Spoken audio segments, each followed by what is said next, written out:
அனைவருக்கும் வணக்கம்.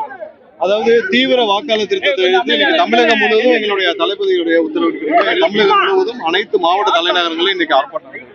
இதுல முக்கியமான விஷயம் என்னன்னா, தமிழகத்துல கிட்டத்தட்ட கோடிக்கணக்கான மக்கள் வந்து வாக்களிக்கும் உரிமை இழக்கிற அபாயம் இருக்கு. அதன் காரணமாக இது ஒரு விழிப்புணர்வாக இருக்கட்டும், இதை நாங்க கண்டனமாக தெரிவிக்க வேண்டும் என்ற காரணத்தினால இன்னைக்கு வந்து இந்த ஆர்ப்பாட்டம் வந்து தமிழகம் முழுவதும்.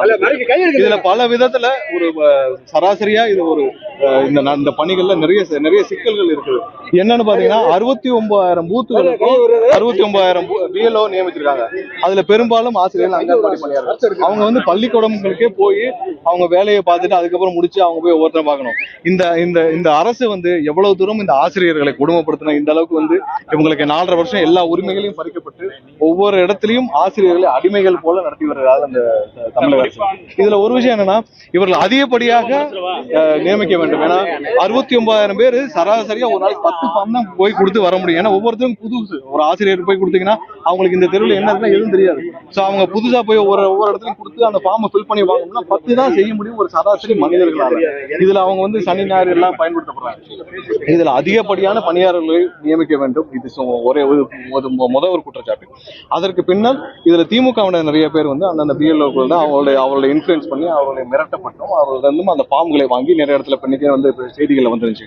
நிறைய இடத்துல அந்த ஃபார்ம்கள் வந்து தூக்கி போடப்பட்டிருக்கு, கிழிச்சு போடப்பட்டிருக்கு, நிறைய இடத்துல தூக்கி போடப்பட்டிருக்கு. இதனால நீங்க கடைசியில நம்ம பிப்ரவரியில புதுசா வாக்காளர் பட்டியல் வர்றப்ப கோடிக்கணக்கானோர் வாக்களிக்கும் உரிமை இழக்கிற ஒரு அபாயம் இருக்கு. இது தமிழகத்துல புது சூழ்நிலை. இது பெரும்பாலான மக்களுக்கு என்னன்னா, அவங்க ஓட்டர் ஐடி வச்சிருந்தா மட்டும் ஓட்டு போட முடியும்னு நினைக்கிறாங்க. ஆனால் இப்போ இருக்கிற சூழ்நிலையில இந்த எனுமரேஷன் ஃபார்மை ஃபில் பண்ண மட்டும்தான் வாக்களிக்கும். ஸோ அது நிறைய மக்களுக்கு தெரியவில்லை.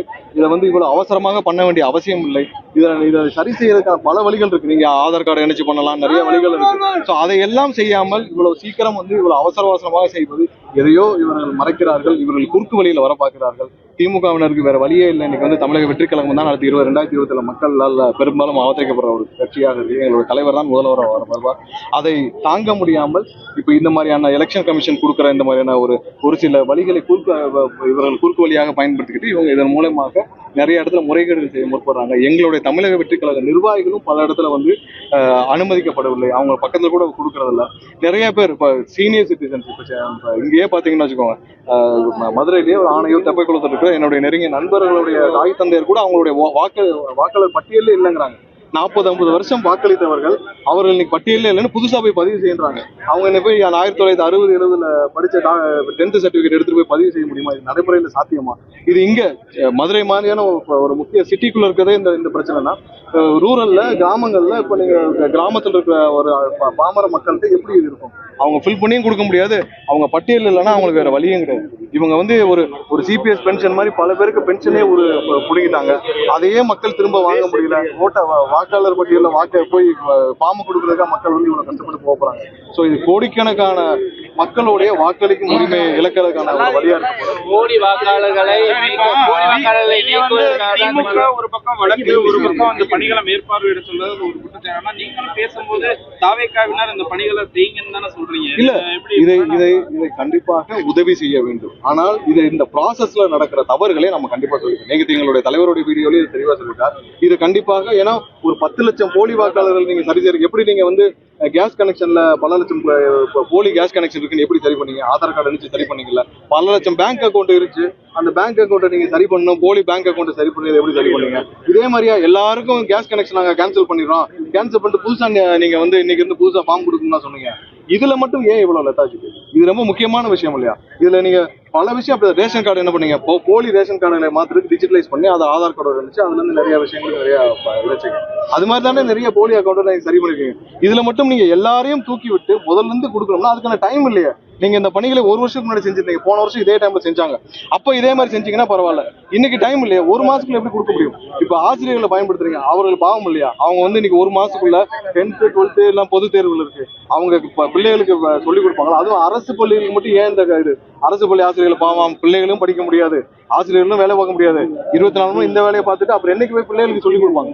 இது வந்து பெரும்பாலும் எல்லாரையும் வாட்டி வளர்க்கக்கூடிய விஷயம். இதுல எந்த அளவுக்கு குவாலிட்டியா நீங்க வந்து எடுக்க முடியுமா? இல்லை. இதை குறுக்கு வழியில் திமுகவினர் பயன்படுத்திக்கிறாங்க தான் எங்களுடைய குற்றம். ராகுல் காந்தியோட விஜய் பேசிட்டு வரதா, கூட்டணி தொடர்பா பேசிட்டு வரதா சொல்றாங்க. நிறைய ரூமர்களுக்கு நிறைய இதுக்கு பதில் சொல்ல முடியாது.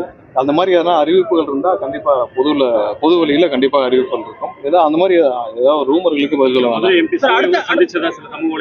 இல்ல இது எல்லாமே ரூமர் தான். நிறைய நீங்க ஒரு மாசமா 2 மாசமா நிறைய இந்த மாதிரி பேச்சுக்கள் நிறைய அங்க பேசிட்டாங்க, இங்க பேசிட்டாங்க, டெல்லியில இருந்து பேசிட்டாங்க. அந்த மாதிரி எதுவும் நடக்கவில்லை.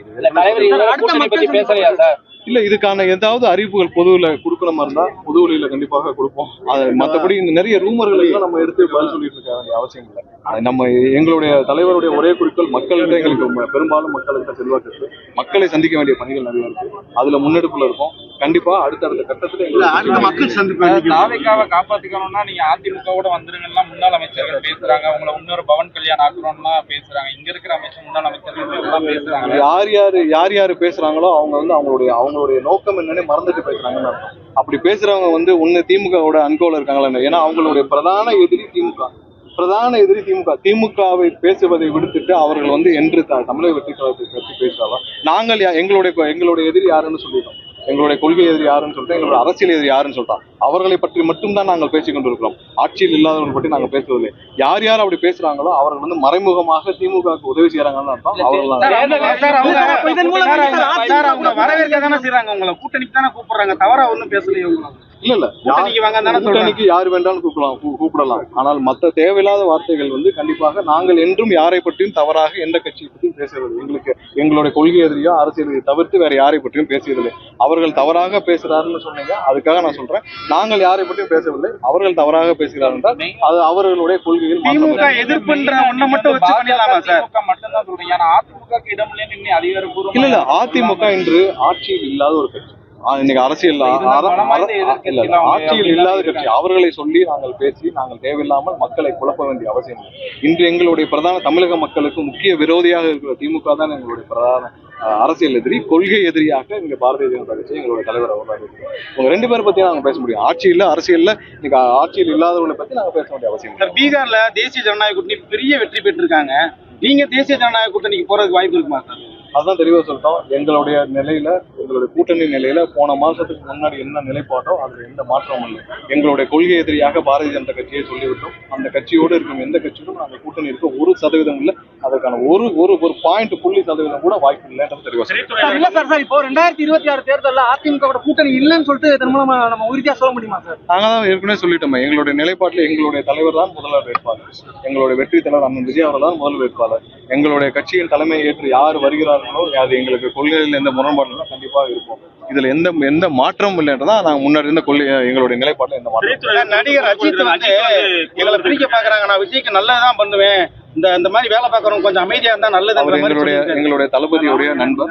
அதை நிறைய ஊடகங்கள் அதுவும் ஆளுங்கட்சி சார்ந்த ஊடகங்கள் பிரித்து வெளியிட்டிருந்தார்கள். அதுக்கான ஒரு நல்ல கிளாரிபிகேஷன் கொடுத்திருக்காரு. அவருக்கு எங்களுடைய சார்பாக நன்றியை தெரிவிச்சுக்கிறோம். அஜித் ரசிகர்கள் ஓட்டெல்லாம் உங்களுக்கு தான் வருமா சார்? நன்றி.